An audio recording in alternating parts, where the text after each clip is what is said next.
What is going on, Cardano community? Welcome back to dApp Central. My name is Fareed, and in today's video, I'm joined by Jan Orlings to talk about deep funding, which is going to be a project within the Singularity Net marketplace. So Jan, welcome to the show. How are you doing today? I'm doing great, Fareed. Thank you for having me. It's a pleasure being here and being able to explain all about deep funding. And thank you for pronouncing my name exactly right. Thank you. And not a problem. People mess up my name a lot, so I put a lot of emphasis in making sure that I can pronounce other people's names correctly.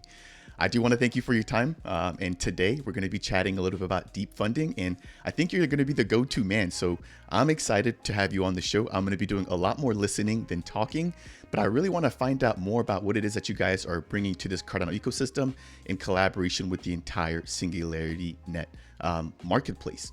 And so before we jump into today's conversation, I want to just briefly touch on some of the topics we're going to be covering. So first things first, we're going to get a little bit of your background and a brief explanation of what deep funding is. Second, we're going to touch on what AGI or Singularity Net is and what their goals are. And then third, we're going to talk about the benefits of AI projects building on Cardano. And then towards the middle of this interview, I want to kind of touch on the technology and why you guys have picked Cardano. Closer towards the end of this video, I want to touch on security and what you guys are doing in order to make sure that this platform is not only providing funding to projects that need it, but also doing it in a safe and secure manner. And then closer towards the end of this video, I want to touch on adoption and growth, some of the challenges and opportunities you guys are currently facing, your roadmap, and then any closing thoughts that you may have for the Cardano community. How does that sound to you? Sounds great to me, and can't wait. So let's get going. Perfect. Do you mind giving us a little bit about your background and an overview of what deep funding is?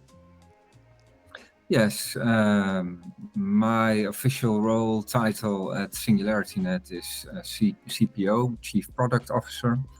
In a relatively small and dynamic organization like ours, with a lot of startups, scale up, that role doesn't always tell everybody everything about the function.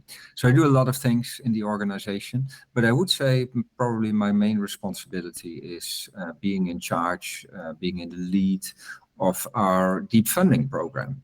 Having said that, I should say that the goal is to not be in the lead, but let the community be in the lead of this program, because it's really supposed to be a community-driven program. And we are very much at the stage where the community is deciding which projects are going to be awarded, but we are very much working on having the community also in charge of all the governance processes around that. And I can tell a lot more about that if you like.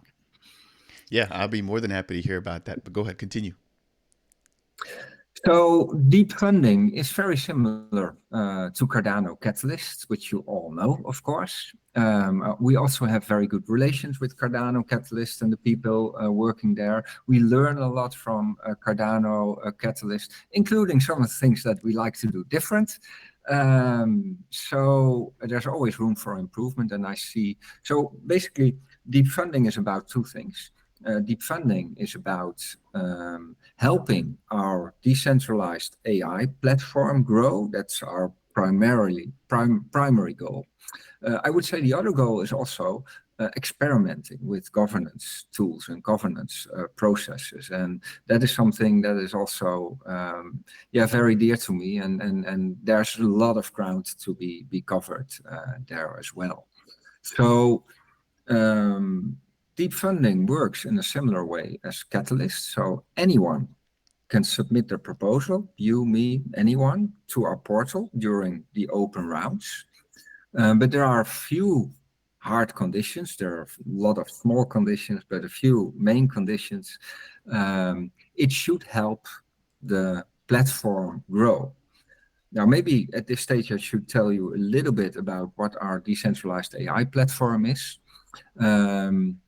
It is a platform where anybody can publish their AI service and use it to monetize their AI service in a trustless way.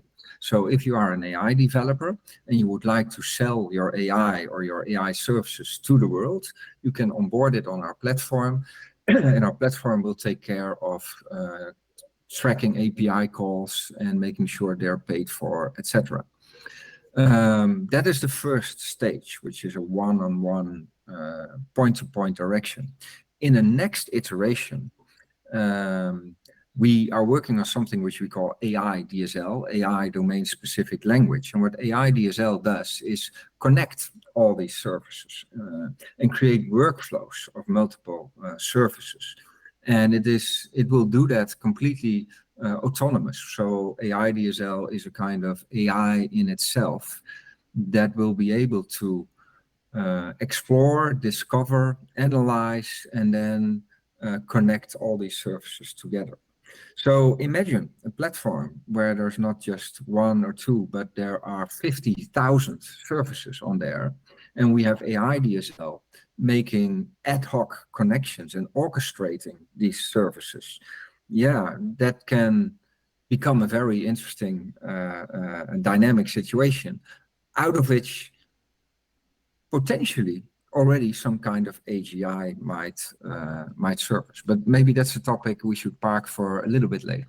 But that's our platform, and an important characteristic on this platform is that it's decentralized. We want to decentralize it as much as possible and make it open for everything. We truly believe that AI is much too important and too powerful to be in the hands of a single entity, whether that's a country or a large organization or anything. We believe it should be the best option here is to have it in the hands of everybody and take input from everybody and take steering from everybody. So our platform is open for all AI developers and also all AI consumers. And that way we aim to have a democratic environment for AI development of which everybody can benefit and not just the happy few. So our deep funding, coming back to our deep funding program, the deep funding program is a grant program where we reward or support developers that want to help grow our decentralized AI platform. Got it. Thank you for that wonderful introduction. And I had the pleasure of interacting with Raphael, who you're aware of. I think he's the one that actually connected us, including Mauro as well. But I watched some of your videos and I was just impressed with the way that you speak, with the clarity and with the confidence that you exude, right? You really know what you're talking about here. So again, I'm excited to have you on here. And I just want to kind of touch on some of the things that you mentioned. So I think people are familiar with Project Catalyst. I know that that was one of the first kind of funding platforms that I heard about, right? Being kind of driven by the Cardano Foundation and the core Cardano team in general. But it looks like you guys are doing this, but with a more, with an approach more or less geared towards the adoption of AI. And again, like you mentioned, doing this in a decentralized fashion. So not a single person, has the ability to sway or to kind of guide the entire outcome here. So I really like that. And the fact that you also said that AI should be available to all, I couldn't agree with you more. With the recent adoption of ChatGPT, which is just a sliver of what AI can do, I've seen how it can impact what I do here, not only as a content creator, but even outside of my life in crypto, so I'm excited for all the power that AI has to bring and what you guys are doing. So with that said, and, with that understanding of what deep funding is, let's kind of back up a little bit and let's talk about Singularity Net as a whole. You kind of talked about AI DSL a little bit, but for people that have never heard of Singularity Net, you guys have obviously, been a hot topic again with the rise of ChatGPT and the adoption of Bard and all these different big names taking a closer look at AI.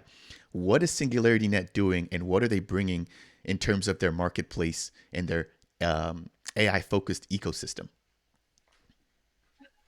Well, you're very well informed and eloquent yourself, Farid. So thank you for the compliments, and I'm returning them here. Yeah, so SingularityNet is all about creating decentralized, benevolent, or beneficial artificial general intelligence, which is inclusive and for everybody. But the G in artificial intelligence stands for general, is very important.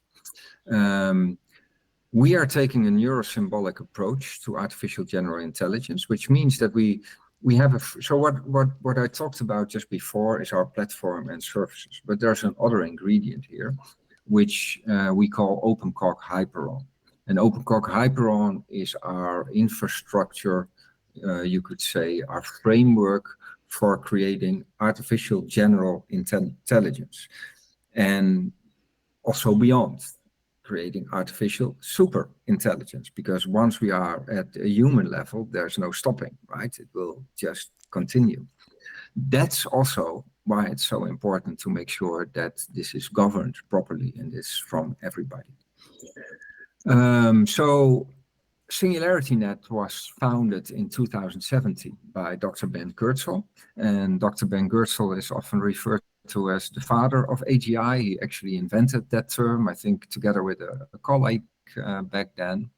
But he's about my age, just a few years apart, I think, so quite old. You're But he quite has been wise. working all his life on AI and on his dream of creating AGI. And back in, I think it was 2009, 2010, he created OpenCog, which is a framework for creating artificial general intelligence. And what we're doing now is using blockchain technologies to distribute that technology, and also using other technologies to increase the performance massively. So the concept of the framework is still similar to what we're building right now. But if you compare it to large language models, the technology behind that is not very new. It was already known 20, 30, maybe even 40 years ago. But what makes it boost now is the increase of speed, of processor speed, and so on, and the availability of data, of course. So because of these things, you see that it suddenly takes off. And we believe that with these new technologies on blockchain and distribution, etc., we might be able to do the same for neurosymbolic artificial general intelligence. And I don't want to juxtapose, if I can use that word, neurosymbolic and large language models, because large language models will also be a part of our infrastructure. So if you allow me to just show a little bit high level on what OpenCog Hyperon is, basically we have, it's a framework that allows multiple AI architectures or strategies like large language models, neurosymbolic, evolutionary, and other strategies to work together on a shared knowledge base. And that knowledge base is continuously updatable and can be updated by the system itself. And it's not just a knowledge base, there are also some logic there. So you can compare it a little bit to the human brain, I always say. I'm not an AI developer myself, so I use simple concepts. I like simple concepts, where you have different parts of the brain that are specialized for different, in certain things, but they work together with a shared memory. So I think that is a nice, probably the AI guys think this is lacking a lot of sophistication, but I think that's a nice analogy of what we are building. So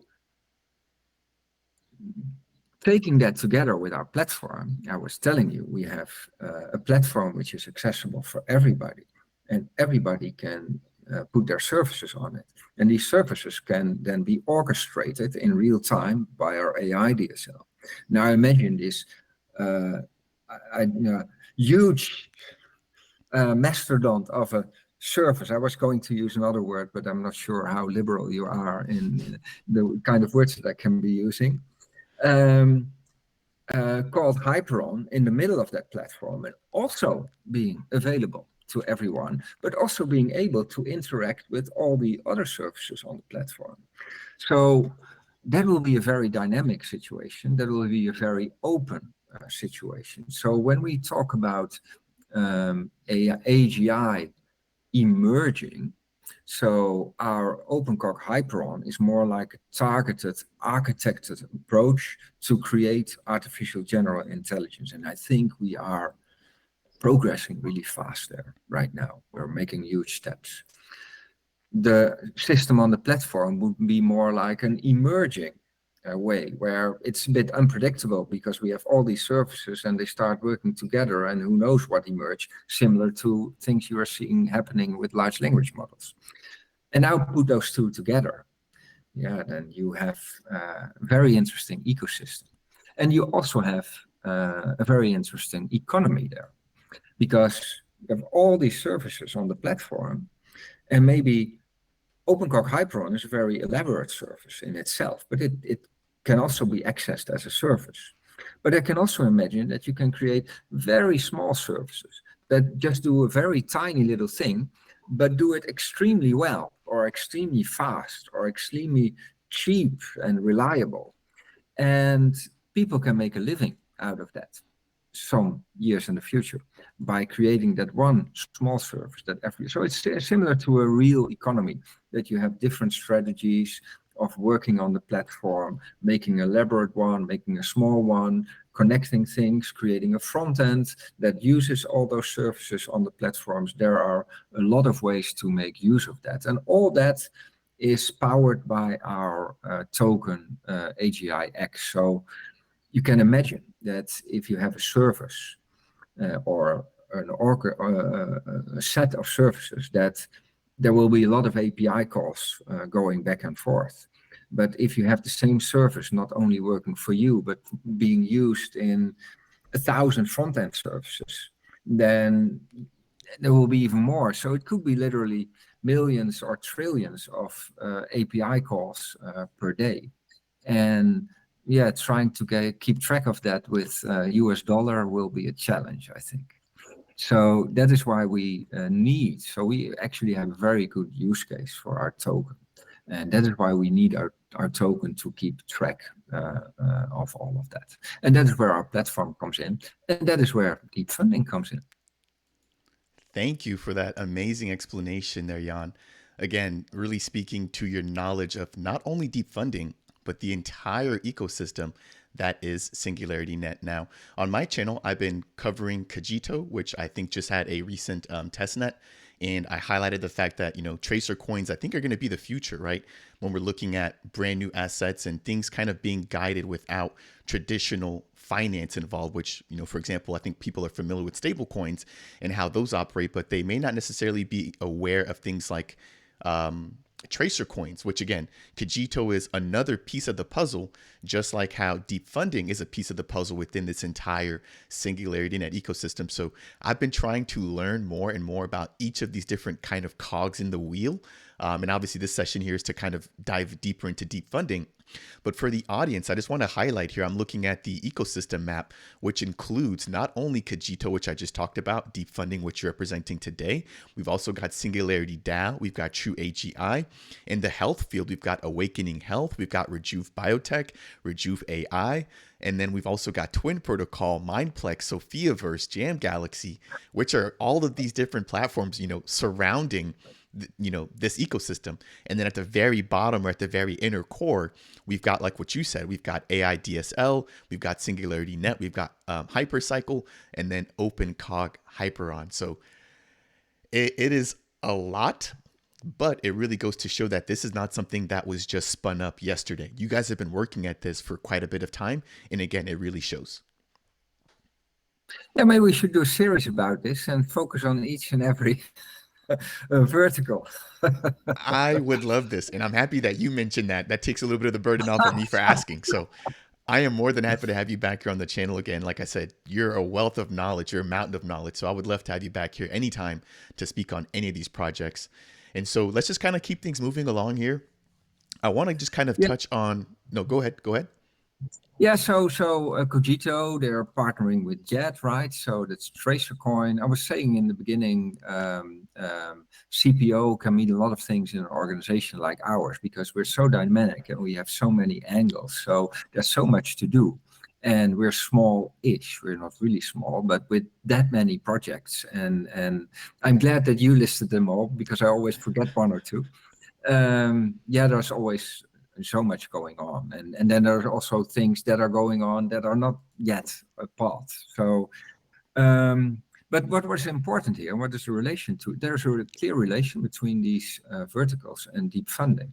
So we started out with these verticals in as you say, in health and in finance and in amusement and in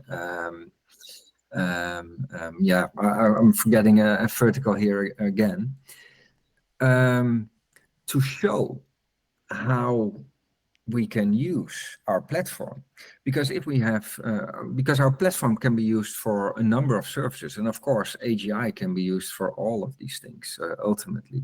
So these verticals are created to start using the service also as a reference case, and also because some of them are part of our infrastructure and others are part of our vision of a new world. If we are completely decentralized, but we rely on centralized media, how independent are we really? So that's why we need something like Mindplex, our decentralized media platform. If we are completely decentralized, but we are completely dependent on Google or Amazon for our hosting, how decentralized are we really? So that's why we created NewNet, and NewNet is using all kinds of computing power around the world, small and large, to create a really decentralized computing environment. And yeah, and then there's Hypercycle, which is a next level blockchain, which will be able to really keep track of these trillions of calls that I was talking about, which for current blockchains might still be a challenge. And yeah, so all of these things, also DeFi, decentralized DeFi, that's also part of the story. So there are reference cases. They're also a way to show our vision and a kind of needs that we have for the future world that we are envisioning. Yeah. And the link to deep funding, almost forgot. Mm-hmm. We have taken on a lot with all these verticals. So we're now in the process of what we call spinning them off, making them independent, having them capitalized so that they can focus on their own project, which is another way of decentralizing the work that we are doing. But to decentralize that process even further, we want SingularityNET Foundation to refocus more on creating AGI and the platform. And we started deep funding to take over that role of creating all those verticals. So instead of us doing that and incubating that, we're supporting now with AGIX token, the community to take over that role and incubate all of these projects. Thank you. Thank you. Thank you. Again, very nice summary of how all of this really ties together to be what AGI is meant to be, right? A fully decentralized system and platform that, like you said, you guys have taken the time to think about journalism, hosting, all these different things. And again, I'm now privy to what's going on because I also saw that NewNet just released their alpha as well. So they're kind of getting things up and running. So it seems like we're starting to really see the maturity of this ecosystem really kind of shine. But now that we understand the general ecosystem and where deep funding falls within all of this, let's kind of dive in a little bit deeper now and actually touch on what it is that you guys are doing at deep funding and exactly how the community can not only learn about it, but also get involved. So my next question or my next topic I want to touch on is just going to be the benefits for AI projects in general. So do you mind kind of discussing how deep funding can help kickstart AI projects or maybe just regular projects? You know, can you kind of touch on whether or not the funding has to be used for AI purposes, et cetera, and how it can help to accelerate the development and growth of the AI space in general? Yeah, so basically there are two main ways to apply deep funding. One is the most obvious one, developing an AI service and put it on our platform. The other one would be to use AI services in a front-end application. So if you have a front-end application and there is a service on the platform that you could implement, you could get support for that as well.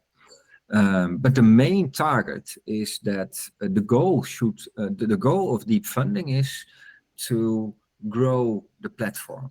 So if you have a really and growing means doing this two-sided thing, right? So we also need that killer app that uses that AI and brings it into the world. But the AI would still need to fulfill an important factor there. But growth of the platform is the guiding principle here. So we also have some other pools in the last round. We also have a marketing pool, for instance. If you have a great idea to market this, then you can get funded as well, just like our friend Mauro got funded for organizing situations like this. So that's absolutely great that we can also use the community, or the community can support us also in these things. Or it could be developing tooling that will bring deep funding processes along. So for instance, there's one team that is creating a contribution score tool. So we used to call it reputation, and now we call it contribution scores, meaning that we want to keep track of community members that are most engaged in a constructive way. And if you do that properly, then very quickly it becomes very complex making those calculations. So this team is offering to build a tool for that, to make it visible, to make it transparent, and to make it more reliable. And we can use those scores for two things. I go a little bit in the depth here. We can use those scores for giving additional weight for the votes of these people. So if you have 1,000 tokens and your friend has 1,000 tokens and you both vote for the same project, but your friend has a very good reputation or a contribution score, his votes will be multiplied by a certain factor. And we will also use it to award constructive community members with AGIX. That's what we're doing right now. I have to say that all these things are not static, they are dynamic. We are creating and tweaking and changing the rules as we go along. We're still very early stage here, and we have a very experimental mindset. So I like to experiment, I like to change things, and we like to engage with the community in that, collaborate. So after each deep funding round, we have a governance round where we ask the community, listen, what could we do better next time in the next round? And we're open for suggestions. And we will trim down those suggestions to the 3 or 4 most important ones. And then we'll ask the community in a proper vote, which of these things would you like to see implemented? So that's on the governance side of deep funding. I wanted to just kind of touch on a few things that you highlighted there that I really liked. And one of the main ones there was what you mentioned towards the very end, which was the contribution score. I think that's an awesome way to create a positive feedback loop for the community, which in turn helps out deep funding as a whole, right? And then you also touched on the retrospective process, which I come from a Web 2 background in development. And I know that after we do, our weekly sprints, that's part of the process too. We sit back and we say, hey, during this, last 2 weeks, what have we done well? What could we have done better? And what can we do moving forward to make sure that, the next go around is smoother for everybody involved in the process? So it seems like you guys have also adopted a similar mindset in the sense that you guys are not only looking forward, but you're also looking back to see how can we improve this platform and make the experience not only better for the projects being funded, but for the participants also coming on and actually leveraging deep funding. So I was excited to hear about that. Now, one thing I want to touch on very quickly, and one thing I want to ask you, and I know this is a lot coming at you, so if you need a pen or paper, if you just want to kind of jump in here, you're more than welcome to.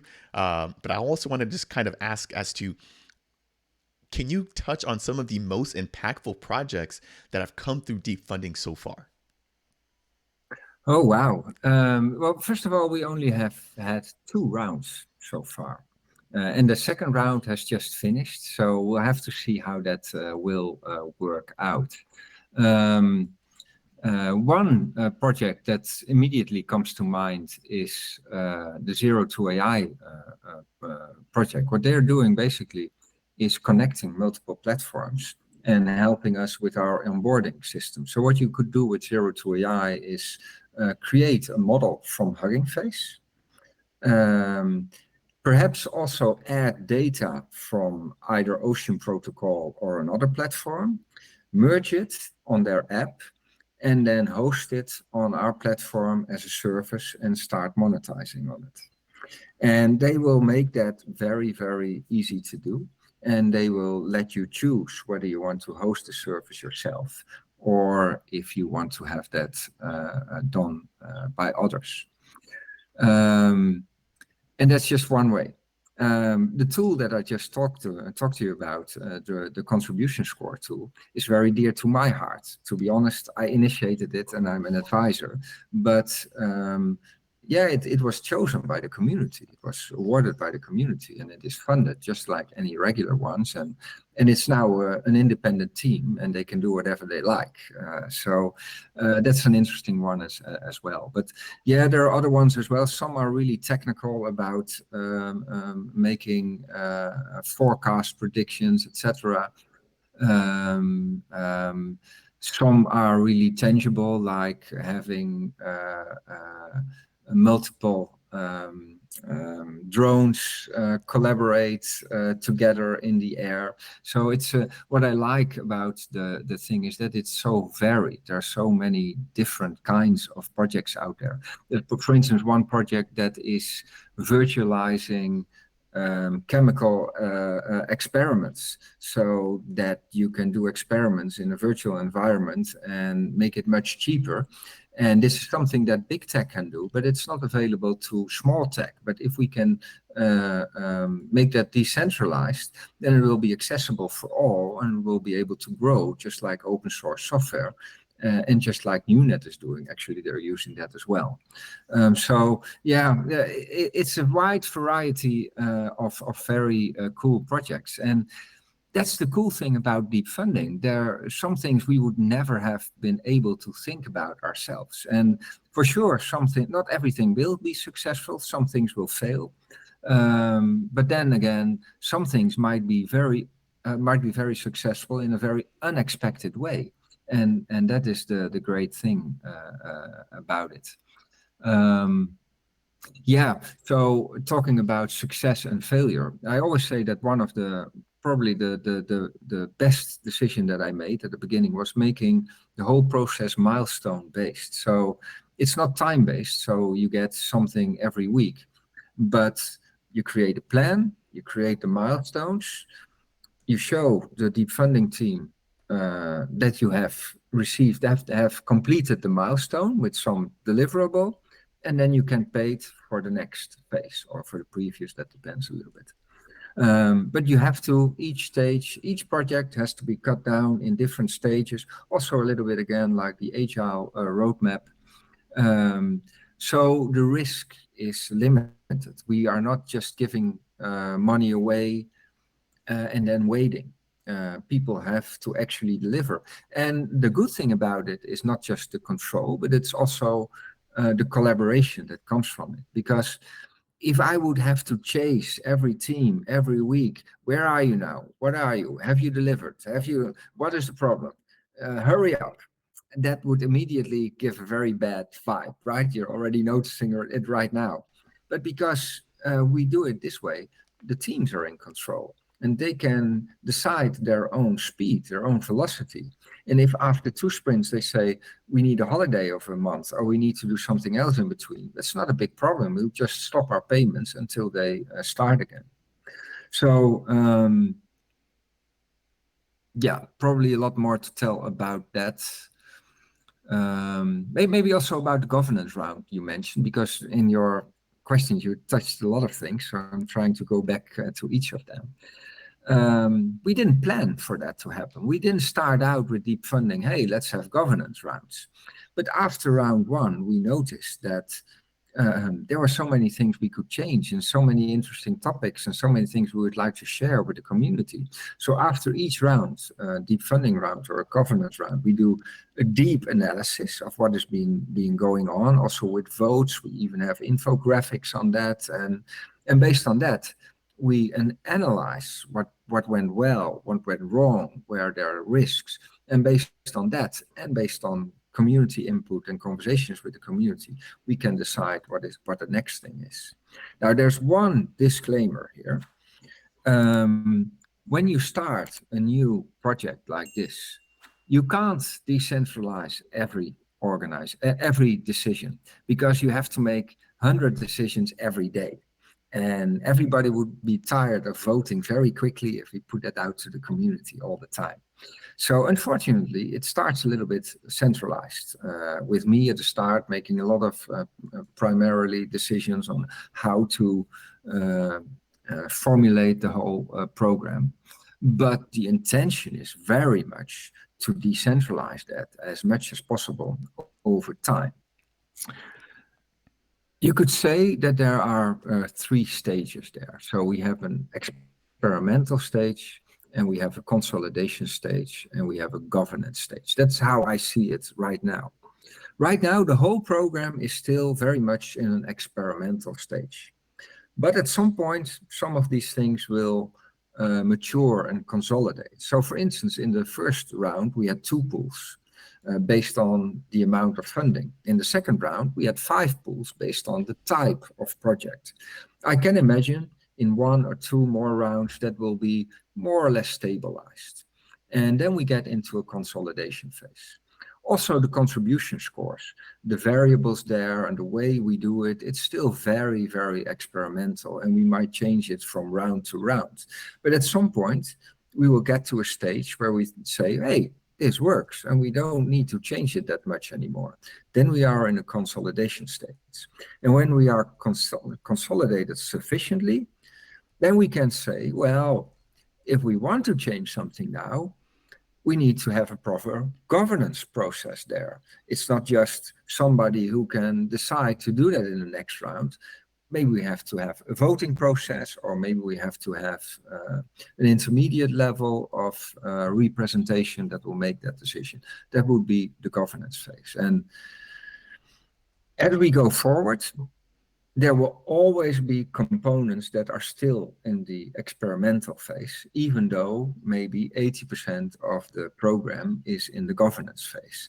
And that way we want to keep the whole system alive and keep moving forward and keep experimenting. But especially at this stage, I can't emphasize it enough, we are very much in an experimental phase, and that mindset is also important. So things go wrong sometimes, or we make a mistake. We do things. We roll out the whole reputation or contribution score thing without a proper tool.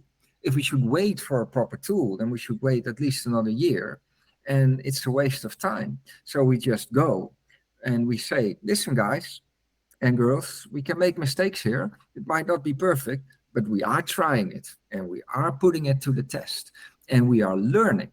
We are learning from that, and based on that, we can progress so much further. But that also means that we have like 10 things that are still somewhere between experiment and consolidation. So it's a moving target in many ways. And that means that we also ask from our community and also from the proposers to have some flexibility. And don't get too hung up if something changes here or there or whatever. And we're learning as we go. And don't get too hung up if here and there we take a centralized decision, because that's also part of the stage that we are in. And as we're moving forward, it will get more and more decentralized. Also, as we're learning how a proper decentralized governance will function best, because that today is still the, I don't know, $100 million question, I think. Yeah, I think even Charles has yet to figure out what decentralization fully looks like. It's such a big buzzword now in the space, and I think a lot of people throw it out without putting too much weight on it. But I want to say it really sounds like you guys are taking governance, right, very seriously. So again, making sure to be transparent with your community, involving them in all the decisions when possible and when it makes sense, and allowing for them to kind of guide things once they come to maturity. And so what I really liked there was, again, the fact that you guys are leveraging the community, but also doing it in a transparent way and letting them know we might not get everything right the first time. I think there's a lot of pressure on teams, especially early on, to always get things right and to always kind of not make mistakes, but it's part of the process. This entire space, blockchain, crypto development is all brand new. And so I think it would be really crazy to think that all these projects are going to launch without ever making a single mistake. It's just not it's not doable. Obviously you guys will do your best. You guys are going to try not to make any mistakes on purpose, but that's part of the learning process. So I think it's what comes with the territory. But go ahead. Yeah, so it's even worse than that. If we would optimize for making as few mistakes as possible, we would optimize for a very slow progress. We will make no progress at all. It's possible, but it would take ages, decades. But we rather optimize for speed. And with speed, yeah, sometimes you break things. But what I'm very clear about is we might make centralized decisions and we might make changes, but we are always transparent and we are always explaining ourselves. Also, if we make a mistake, also if something goes wrong, can see me making apology like a month ago for something that went wrong in a calculation. It happens, but and we also after we may change things, but we also always explain what is going on and how we have changed it and why we have done so. And then based on that information, with the governance rounds and the governance procedures in the meantime, the community can have a say and say, well, Jan, maybe that was not such a good decision. We don't like it. So let's change it next time back to this or that. So that's the way we approach that. I like it, and I think that's the right way to do it. And the fact that you're taking accountability when you do have those shortcomings, again, it builds trust in the community. It lets people know these people are human just like we are too. So I don't think there's anything wrong with that. I love the approach you guys are taking, and I think that it will pay off in the long run. Like you said, break things early and break things fast. That way you can learn from it and iterate and make things better. So now that we've kind of got that out of the way, and there's actually one more thing I wanted to touch on was the milestones, and then we're going to move things on. So when you're talking about the milestones, you mentioned that you guys are rewarding projects based on the milestones that they reach. And I found that to be very interesting because from that perspective, you're now taking the weight of them actually delivering by a set timeline, which I think so many projects in this space fall prey to, right? By saying, hey, here's our roadmap. This is when we're going to have this delivered. And then whenever you're 2 or 3 days late, the community's looking at you like, well, you didn't deliver. And then now there's all sorts of stories and all sorts of just FUD around the project because you're not able to deliver. And so I think rewarding people based off of the progress is the way to go. And so you take off the pressure for delivering based off of time from the team, and you allow them to really focus on delivering quality product. So that's a really cool idea. And hopefully, other platforms that are also going to be doing funding, i.e. Project Catalyst and whoever comes down the line, also adopts that mindset, not necessarily a time based approach where, you have to meet a deadline in order to be quote unquote successful. So I just wanted to touch on that there. If you have any responses to that, feel free to respond, and then we're going to kind of keep things moving. Yeah. So what you're saying is completely right. I couldn't have said it better. So it makes the whole relationship much easier. And on that part, we want to have a constructive, positive relationship with our teams. We made a dedicated effort, and I'm really trying to push back not to be a policing and not to be a bureaucracy.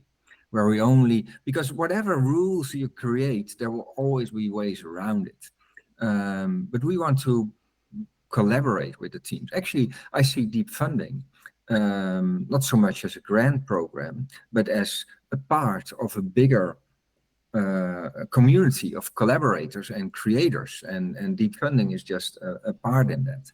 So we want to support the teams, and if they need to make a little pivot or whatever, of course they should make good on their promises, but on the spirit of their promises as well. So we will hold them on to their milestones, but if the whole world changes, then we'll have a conversation on that. So I also want to avoid that we create an organization where we have 10 people working just on checking and validating and controlling people.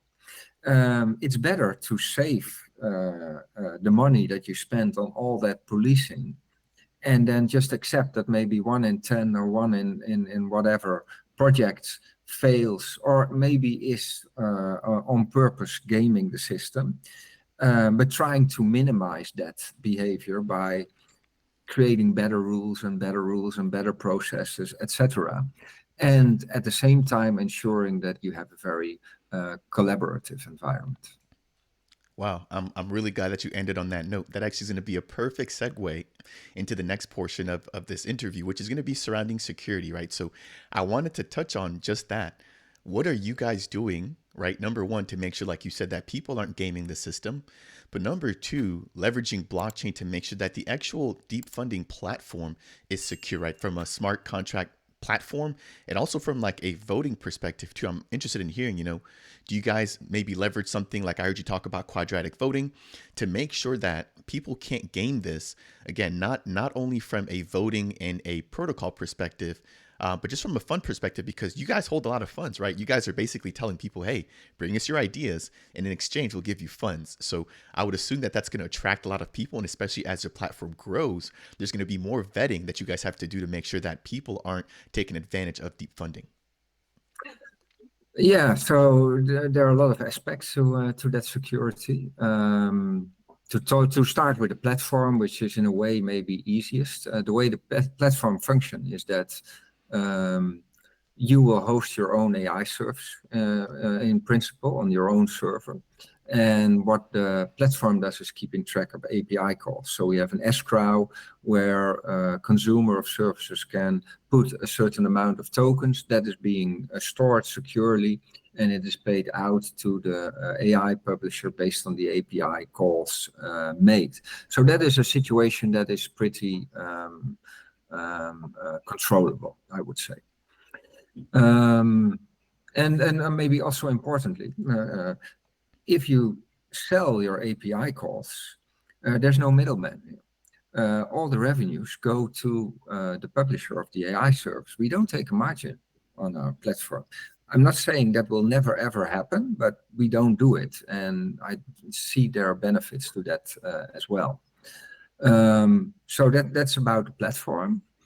About disbursing and payments. Yeah, so I won't go into details how we protect our tokens, if you don't mind. But yeah, basically we reserve the tokens. We pay out tokens based on the US dollar value, so that might fluctuate. So we have a buffer. There is a long and boring story about that, which maybe I should not go into unless you really want me to. But because we are paying out on milestones, our risks are very limited. So it's just whenever community or a proposer, a project offers a milestone, a deliverable, we will check it, and then we'll pay out on the known address. So there's also very limited security risk. Of course, somebody can fake something, but you can only do that once, usually.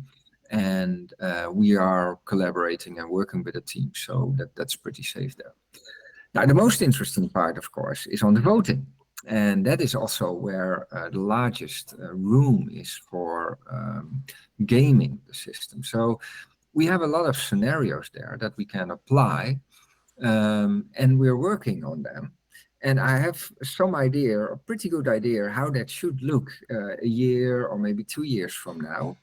But it's a process, and it's also an ongoing process of like a weapon race.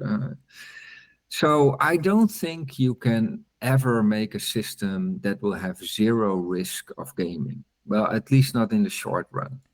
Maybe if we have ASI, then we can find something there. But what we can do is demotivate the users because it's too much trouble and too little reward.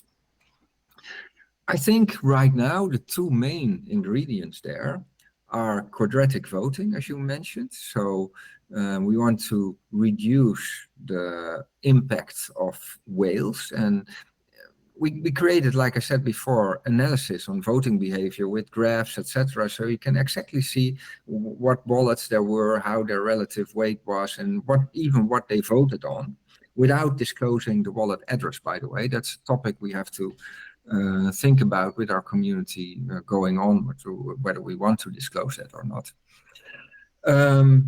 So based on that, we thought it would be good to have quadratic voting. So we did that in the last round. So it was just another of these experiments. Let's do quadratic voting. Of course, we all know that the risk with quadratic voting is wallet splitting, Sybil attack. So we mitigate that by giving contribution scores to our valued community members. So the more people get engaged on our platform, the higher the percentage will be of the voters that will have some kind of reputation, and the higher, the more important it is to have that reputation. So if you have a wallet of 100,000 AGIX, you could split it into 100 wallets of 1,000 AGIX and then have 1,000 votes. And then because of the quadraticness of the votes, you would get higher revenue. However, it will be very, very, very hard work to create a contribution score for all of these 100 projects, because you have to be really active. And the contribution score also work in a way that if you get negative feedback, that will also count, that will bring down your rating. So I think those two elements together are a very important ingredient, and when sufficiently matured, they will work well together. And then you can decide, there are a lot of buttons you can tweak to improve the system. So there's also something like liquid democracy there. But the downside of that is, if I give you my vote and then you give it to somebody else, it's given, and the only one that can change it is me. With reputation or contribution scoring, I can have a lot of variables. I can say creating a proposal will give you that many points. Creating a comment will give you so much points. Getting proper feedback will give you a number of points, etc. But I can also add the reputation of your wallet there. That's another thing I would like to start doing, but one of these experiments that we haven't started yet. And I can imagine that we will analyze wallets and their behavior. So for instance, if we see certain spikes in buying AGIX tokens just before an election and then selling them off again after, that will lower your reputation score. We do graded voting on deep funding, meaning that it's not just I like or I don't like this project. You will grade it from 1 to 10, where 10 is an absolute marvelous project and 1 would be absolutely worthless. Now, if we see somebody voting with giving 20 projects a 1 and 1 project a 10, that's suspicious, right? So that could be a factor that could reduce the reputation of that person. We could also factor in things like, how long have you been holding AGIX? Or are you a hodler or a trader?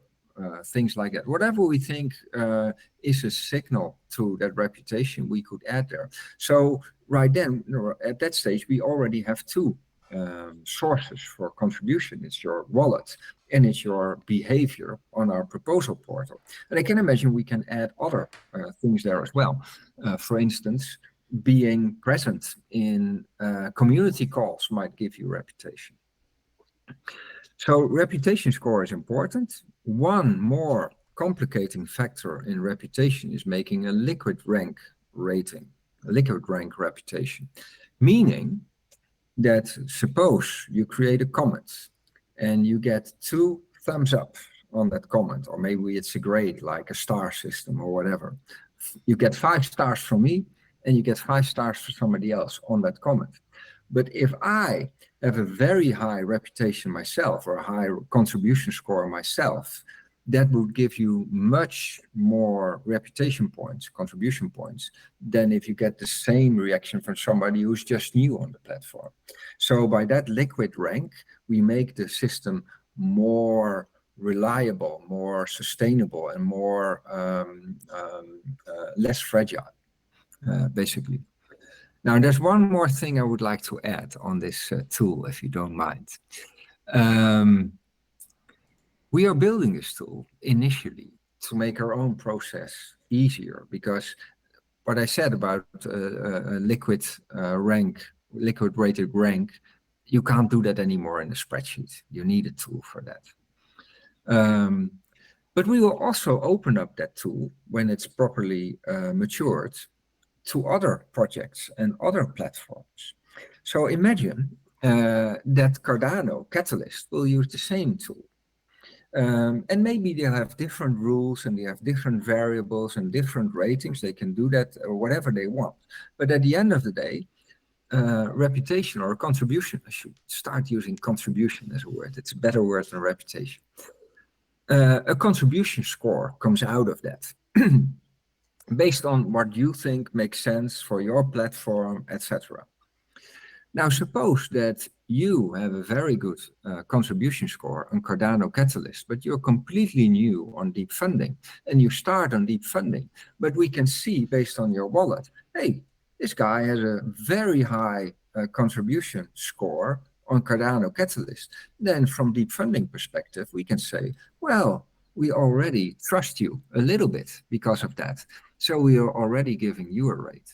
Now, I suppose this is not just Cardano Catalyst and deep funding, but suppose there are 10 or 100 other projects. That would make the whole contribution rating system liquid and across all platforms. So this would be my dream for that whole contribution going forward. So early stages here, but the vision is big and ambitious in true SingularityNET spirit, by the way. You have me fired up for what the future of governance could look like with that spiel right there. You literally touched on everything, and you even took some of the words out of my mouth. I was thinking about what you just talked about there at the very end, the kind of cross-platform contribution score, where I'm like, man, this is such an amazing idea. As you're talking about it, you're talking about the liquid ranks and all these different things. And I'm like, what if people outside of deep funding could also leverage this? Because everybody, it seems like right now, is building in their own bubble, their own governance platform. We have platforms like AADA Finance, we got Muesli Swap, and they're all dealing with different parts of the ecosystem, DEXs, DeFi, metaverses, but they all want the same thing. And that is some kind of way to give people the ability to govern whatever platform that the token is made to govern.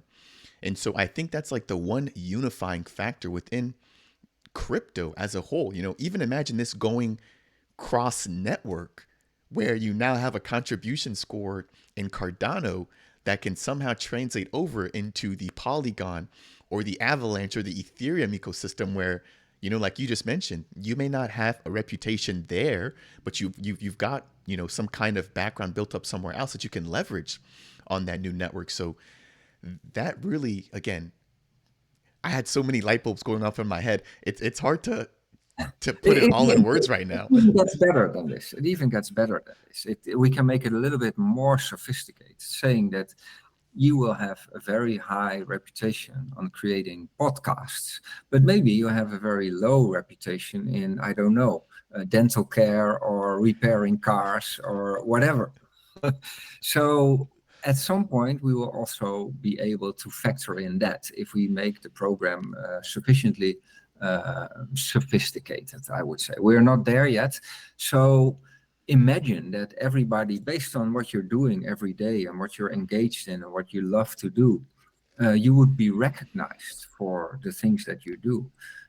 Potentially, that will change everything in social media and in how we interact with each other and how we treat fake news and all that that kind of thing. So yeah, we're going for a better world here. Yeah, I can definitely tell. And I think people will definitely think twice before spreading any misinformation once you implement something like that, right? Because now, literally, your reputation is on the line. Yeah. I think it brings a certain level of self reflection and a certain level of accountability that some people, I think, have been able to get away with for far way too long. So, again, Jan, what a wonderful idea. I'm starting to wonder if you didn't use AI to generate some of these ideas yourself.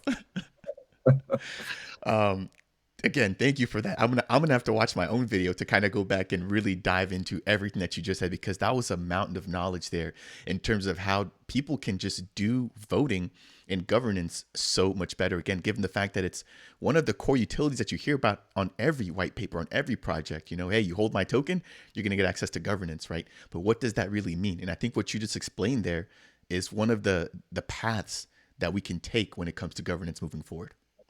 Well, I would love to take credit for this, but it's not my.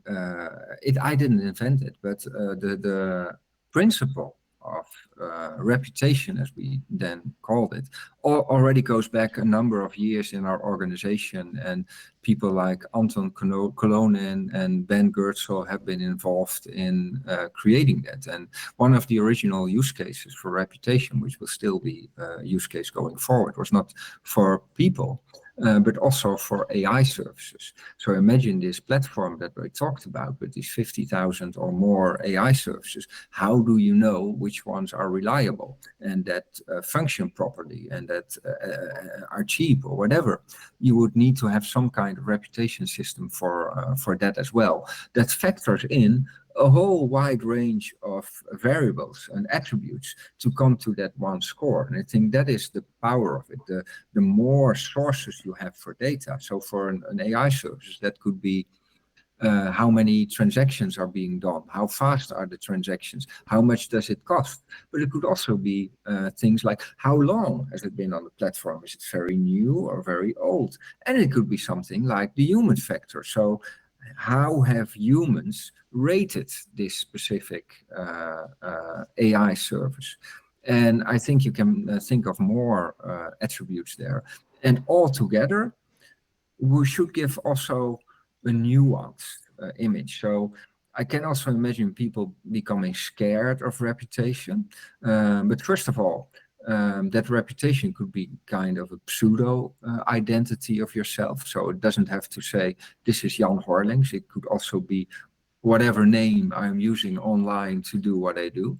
I can also imagine that I could have multiple profiles. One I use for certain situations and others that I use for other situations.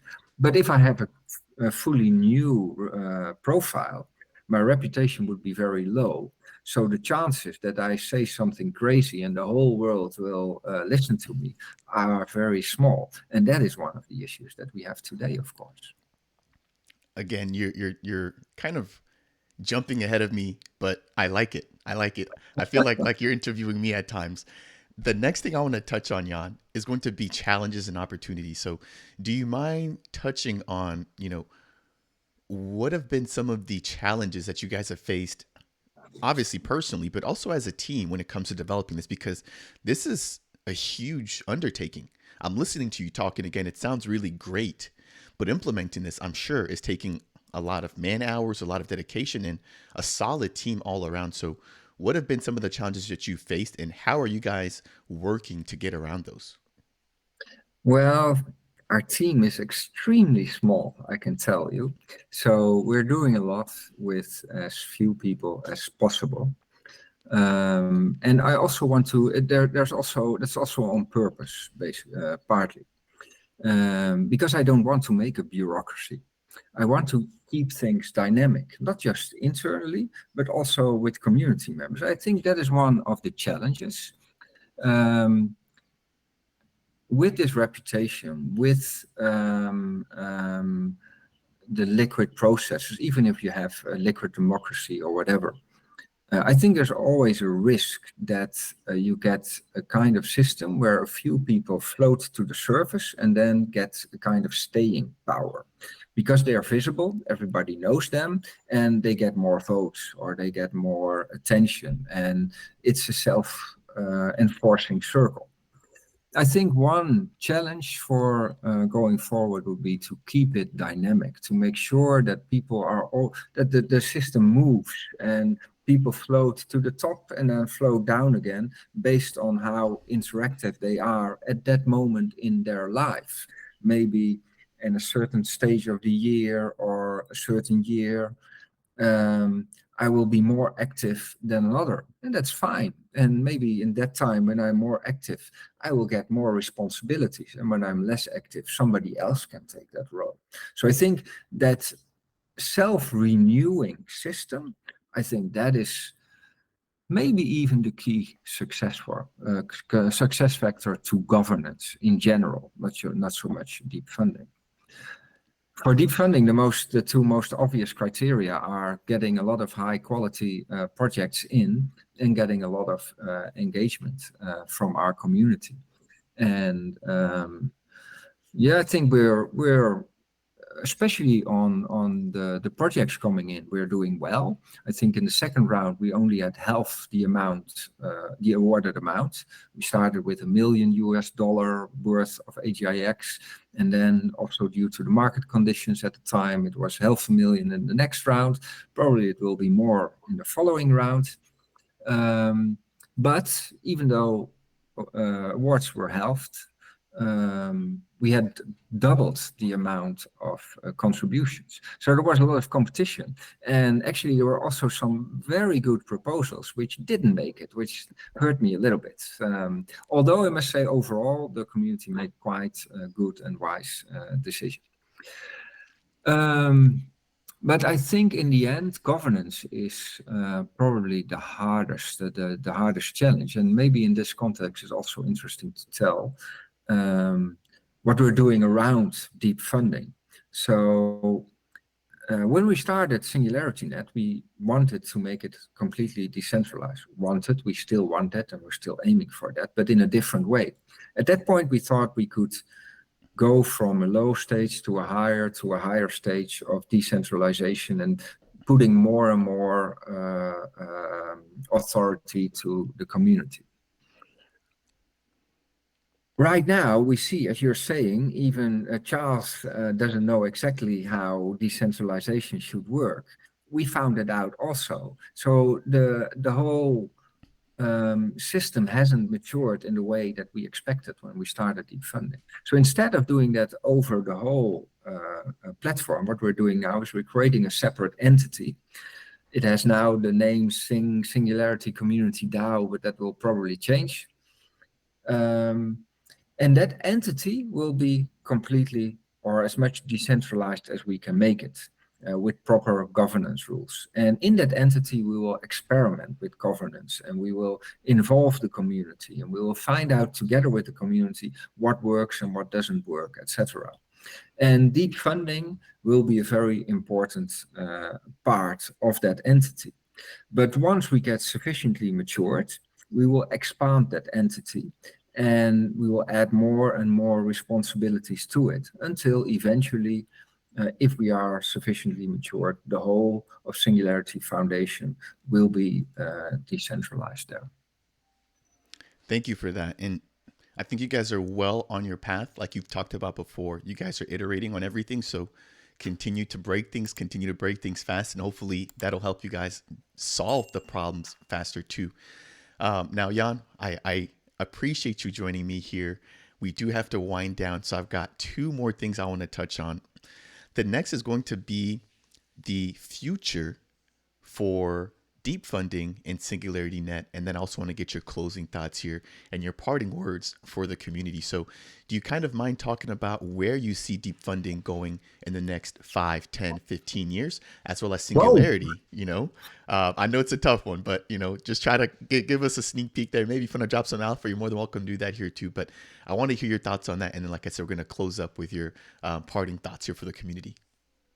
Well, considering that our internal estimate is that we will have AGI somewhere in between 3 to 7 years, I think all bets are off after that. So nobody knows what the world will look like, let's say 10 years from now.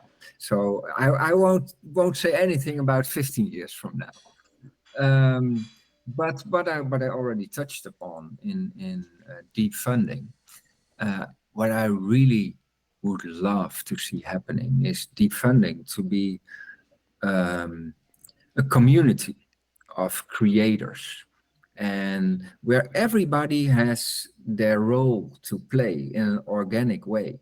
If you're a good developer, then you can flourish as a developer. But if you're a good marketer, you will flourish as a marketer. And I am looking to build a community where there's interaction between all these roles and people can talk to each other. And I made the comment the other day in the last governance round. I said, or town hall, I said, I want this to be a safe place. I want people to be able to not withhold, but just say respectfully what's on their mind. So for deep funding as a whole, yeah, I hope there will be new people coming to that community. And there will be a number of projects that will get funded, but there will be much more projects around that will benefit not so much from the funding, but from the sharing of knowledge and of experience, and perhaps also the joy of sharing your knowledge with other people. So a self-organizing community of open-minded people that want to change the world for the better, and then most likely that will be in a decentralized way. That would be my future vision for deep funding. What an amazing vision. And I think you've picked the right community to kind of launch things off with the Cardano community. And I can attest to that myself, right? As an up and coming Cardano creator, the amount of support that I've gotten from this specific community has just blown me out of the water. I didn't realize how nice people are. And a lot of them I've never met. I've never met them face to face, at least I should say, but they're constantly supporting me. And I'm sure that's going to be the same exact way with you guys. As you guys continue to build your reputation, contribute to the space, and pay it forward, right? People are going to notice, not only deep funding, but this entire AGIX ecosystem is really here to do a positive thing with something that so many people, I think right now, are kind of scared about, which is AI and AGI, right? So I think you guys are taking the perfect approach. You guys are doing it in a safe and sound way, and you guys have picked the correct blockchain. Again, I'm not a Cardano maxi, but I think you guys are starting off here on the right platform. So I just wanted to say that there. So for anybody, Jan, who's been watching this entire interview, first off, thank you for sticking around with us if you made it this far into the video. How can they get in touch with you, your team, and if they're interested in potentially launching something and looking for funding via deep funding, how can they do that? Thank you for that question. Yeah, the easiest way is go to deepfunding.ai. We are now actually having a lot of effort in updating that platform. There will be a lot of updates. There are a lot of updates to come there. So deepfunding.ai is your place to go.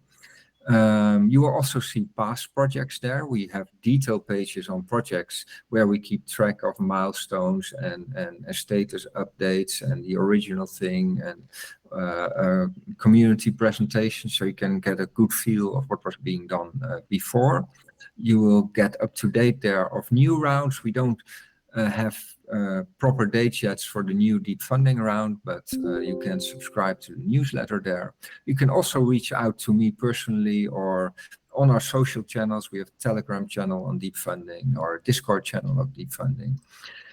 You can also write a mail to deepfunding@singularitynet.io, and it will also get into my inbox. So there are a lot of ways to get in touch. But yeah, the most obvious way is when we have a new deep funding round to submit a proposal. We love to see your proposals coming. By the way, a lot of our community members are also Cardano community members, so I know them well, and we love you guys and girls and anything in between. For instance, the town halls are created by the same people that are also creating town halls as Swarm for Cardano, and they are doing great. So every now and then, I really get surprised by the community, by them doing an initiative, doing something which I would never expect, like, or just starting to organize these town halls. And I think that also is because of the heritage from Cardano Catalyst. So we're very grateful for that, and that helps us grow quickly. Besides this, there's also a governance round going on, just started. So on proposals.deepfunding.ai, but there's also a button on the website. You can go there and you can, if you have ideas on what you think should change already on deep funding, just post it there and we'll have a nice discussion. By the way, another totally valid way to get involved is not to submit a proposal, but to have a look at the proposals that are being submitted and start a conversation and react and engage, whether that's a governance proposal or whether that's a proper deep funding proposal. That is perhaps equally important than having a lot of new proposals coming in. So we love the conversation there. Thank you for that. Ladies and gentlemen, if you guys want to find out more about deep funding, there you go. Again, the mastermind here, Jan Orlings. Thank you so much for all the knowledge that you've dropped on us today. I've learned a ton, and we talked about having you on potentially again. I would love for that to happen sooner rather than later. Again, if we're gonna get this much information and this much knowledge surrounding the AGI and the AI space in general, I mean, I'm all for it. Again, you've been extremely helpful, extremely educational, and I'm sure that my community here will be extremely grateful and thankful for all the knowledge that you brought forward today. So I'm looking forward to seeing you guys continue to develop, looking forward to seeing you guys, iterate and really grow and blossom into what you guys have envisioned to be. Again, if you got any closing and parting words, this is the time, but we're going to go ahead and wrap things up.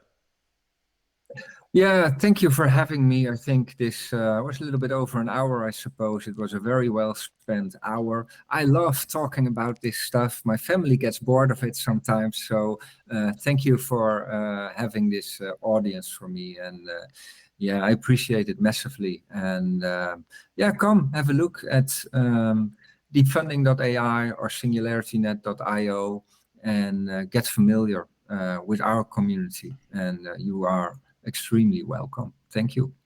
Thank you. Ladies and gentlemen, I'll be leaving all of the links and details to the deep funding as well as the Singularity Net socials down in the description below. If you guys found today's interview with Jan to be helpful, please make sure to tap that like button. If it's your first time stopping by in the channel and you want more content just like this, consider subscribing. And having said that, we will both see you guys in the next video.